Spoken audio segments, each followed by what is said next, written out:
నీకు చిన్న లాజిక్ చూపిస్తా.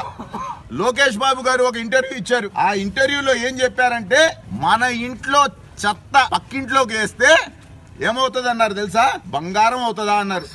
పరిస్థితి ఎలా ఉందంటే, మన ఇంట్లో చెత్త ఉందండి, అది తీసుకెళ్లి పక్కన ఇంటి ముందలేస్తే బంగారం అవుతుందా? చెత్తే కదా. పక్కింట్లో వేస్తే చెత్తే అవుతుంది. కానీ మరి వైఎస్ఆర్సీపీ ఇంట్లో చెత్త మీ ఇంట్లో బంగారం అయిపోతుందా?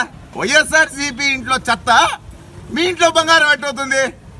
అంటే మా జగనన్న ఏదున్నా కానీ వదిలినా బంగారమే, పట్టుకున్నా బంగారమే. ఇంకో మాట అన్నాడండి దీని తర్వాత. పాపం జాఫర్ గారు ఇంకో క్వశ్చన్ వేశారు.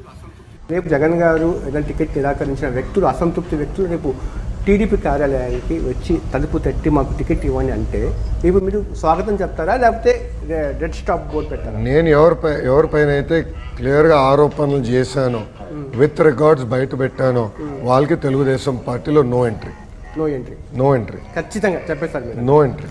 వాళ్ళకి తెలుగుదేశం పార్టీలో నో ఎంట్రీ. ఎవరైనా వస్తే తీసుకుంటావా అంటే, నేను ఆరోపణ చేస్తే మటుకు తెలుగుదేశం పార్టీలో నో ఎంట్రీ. ఇప్పుడు మీకు ఇంకోటి చూపిస్తా. నడి రోడ్డుపై నరికేస్తా. వైసీపీ ఎమ్మెల్యే బెదిరింపులు బయట పెట్టిన లోకేష్, ఎమ్మెల్యే శ్రీధర్ రెడ్డిపై ట్వీట్ చేసిన నారా లోకేష్. వైసీపీ ఎమ్మెల్యే కోటంరెడ్డి శ్రీధర్ రెడ్డి ఓ విలేకరిని ఫోన్ లో బెదిరించారంటూ దానికి సంబంధించిన ఆడియోను ట్విట్టర్ లో ఉంచారు టీడీపీ ఎమ్మెల్సీ లోకేష్.